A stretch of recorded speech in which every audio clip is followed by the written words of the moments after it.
हर हर महादेव। देखिए, आज़ादी 1947 में मिली, सभी लोगों को पता है। हालांकि हम ये बोर्ड के बारे में बात करेंगे तो आप बोलोगे आज़ादी से इसका क्या कनेक्शन है। बहुत कनेक्शन है बाबू। आज़ादी 1947 में मिली और आज़ादी के दौरान एक मत परीक्षण किया गया और उस मत परीक्षण में लगभग 90 से 99% मुसलमानों ने जो है वह पाकिस्तान के पक्ष में वोट दिया।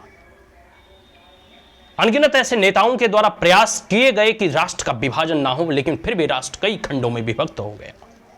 एक तरफ हिंदुस्तान बना, दूसरी तरफ पाकिस्तान। पाकिस्तान बना ही इसलिए था ताकि मुस्लिम कम्युनिटी का संरक्षण और संवर्धन हो।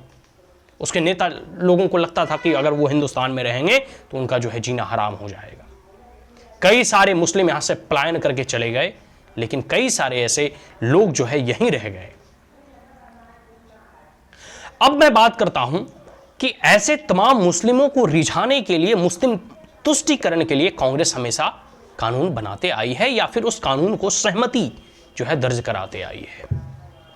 हमको लगता है कि जब आजादी के दौरान विभाजन जब किसी धर्म के आधार पर हुआ और उनको उसके जनसंख्या के प्रतिशत के अनुसार जमीनें दे दी गई, तो पहले तो उन्हें भारत में रहना ही नहीं चाहिए था, और अगर वो रह भी गए तो उन्हें स्पेशल ट्रीटमेंट या फिर स्पेशल प्रिविलेज नहीं मिलने चाहिए थे।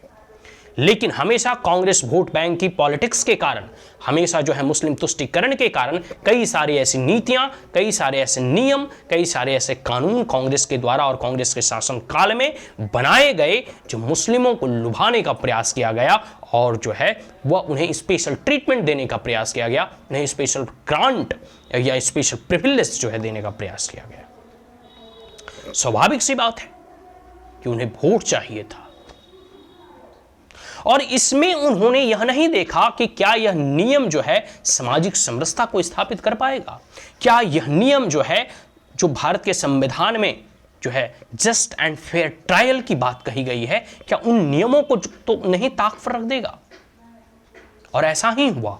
वक्फ बोर्ड जैसे कानून जो लाए गए, ये मुस्लिम कम्युनिटी को लुभाने का एकमात्र कांग्रेस का प्रयास था, ताकि जो है कांग्रेस को जो है मुस्लिम सारे जो है मिलकर वोट दें। वक्फ बोर्ड कुछ नहीं है बाबू, एक ऐसे माइनॉरिटीज के लिए बोर्ड का गठन किया गया जो किसी भी भारत की जमीन, चाहे वो सरकारी जमीन हो, अवैध जमीन हो या किसी हिंदुओं की जमीन हो, पूरा का पूरा गांव या किसी मुस्लिम निम्न जाति या फिर छोटी जातियों की जमीन हो। मुस्लिम में भी कई जातियां होती हैं, तो जो छोटी जातियों की जमीन होती है उसमें बड़े बड़े जो अपर कास्ट मुस्लिम है वो उस पर कब्जा कर लेता था। तो ये सब सारी होती थी वक्फ बोर्ड के नाम पर। सरकार की जमीन है उसको कब्जा कर लिया, किसी हिंदू का पूरा गांव जो कि 1000 साल पुराना गांव है, उस पूरे के पूरे गांव पर जो है वक्फ बोर्ड ने दावा ठोक दिया। और इतना छोड़ दो, जो संसद भवन बना हुआ है उस पर वक्फ बोर्ड ने दावा ठोक दिया। हमको तो आश्चर्य होता है, अरे बुड़बक, ये सब काम करने से पहले तुमको सोचना चाहिए था, लेकिन नहीं। और सबसे बड़ा घटिया कानून सेक्शन 40 इसमें था। को घटिया कैसे? आप कह सकते हो कि मान लीजिए आपका घर कोई गुंडा के द्वारा कब्जा किया जाता है। कोई गुंडा है, मवाली है, चोर है, उचक्के हैं, क्रिमिनल है, उसने आपके घर पर कब्जा कर लिया। अब आप न्यायालय भी नहीं जा सकते कि उस गुंडे से बचाइए, उसने हमेरा जो है घर पर कब्जा कर लिया। अब उस गुंडे के पास ही आपको दोबारा जाना होगा कि छोड़ दीजिए, ये घर हमारा है।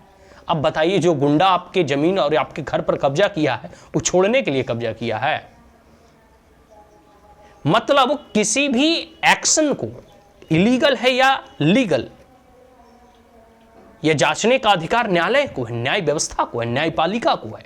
लेकिन इससे भी उन्हें परे रखा गया, ऊपर रखा गया कि वक्फ बोर्ड जो भी कह सकते हो कि किसी जमीन को अपना क्लेम करेगी, तो क्लेम करने वाले कागज नहीं दिखाएंगे, बल्कि आपको दिखाना होगा। और किसके पास दिखाना होगा? जुडिशरी के सामने नहीं, कोर्ट के सामने नहीं, वक्फ बोर्ड के सामने ही दिखाना होगा। वक्फ बोर्ड ही निर्णय लेगी कि जमीन आपका है कि नहीं।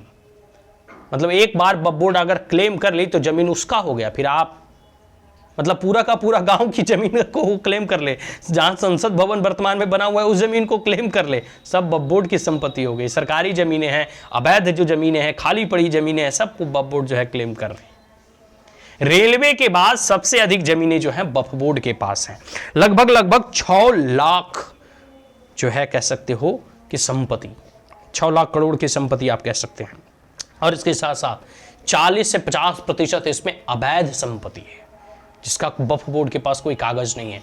एक बार एक वीडियो सर्कुलेट हो रहा था, शायद आप लोगों ने भी देखा होगा, जिसमें एक जज जो है कहते हुए दिखाई दे रहे थे कि मान लो वक्फ बोर्ड अभी क्लेम करे कि पूरे के पूरे जो है हाई कोर्ट या फिर जो है यह कोर्ट जो है वक्फ बोर्ड का है, तो क्या हम मान लेंगे? मतलब वो जज जो है उसको जिरह में, उस जो है कह सकते हो अपील में वो समझा रहे थे कि मान लो तुम अभी क्लेम करते हो कि पूरी की पूरी है जो कोर्ट परिसर है वो तुम्हारा है, तो ये तुम्हारा हो जाएगा। अरे भाई, तुम्हारा होने के लिए तुम अपने नाम पे कागजात दिखाओ, वसीयतनामा दिखाओ, प्रॉपर्टी का रिकॉर्ड होता है वो दिखाओ, मालिकाना हक दिखाओ, ठीक है, तब ना माना जाएगा कि जमीन ये आपका है। ऐसे तो कोई भी जमीन किसका भी जो है हड़प ले, कह दे कि जमीन हमारा है तो आपका हो जाएगा। मतलब तो ये सब सारी चीजें हैं।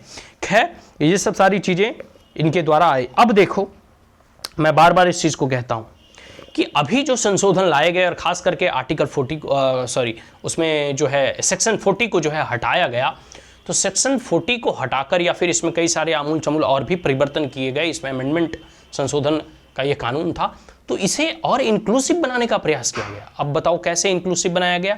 इसे इंक्लूसिव इस मायनों में बनाया गया कि अदर जितने भी लोकल कम्युनिटी थे या फिर अदर जितने भी जो है कह सकते हो कि मुस्लिम में छोटी छोटी जो जातियां थी, ये तमाम जो है जातियों का उसमें, तो स्वाभाविक सी बात है कि ऐसी कई सारी जो है नीति, कई सारी ऐसी जो है फैसले जो है कांग्रेस के द्वारा लिए गए वह अन्यायपूर्ण था। और वक्फ बोर्ड में जो है ऐसे कई सारे जो है नियम थे जो इलीगल चीज़ों को जो है सही ठहराता था। तो आने वाले समय में देखिए, अभी जो भी संशोधन किए गए और इसको जो है और ट्रांसपेरेंट बनाया गया, इसका डिजिटलीकरण किया जाएगा, इसे इंक्लूसिव बनाया जाएगा, जो भी छोटी जातियां थी मुस्लिम कम्युनिटी में उसका रिप्रेजेंटेशन दिया जाएगा।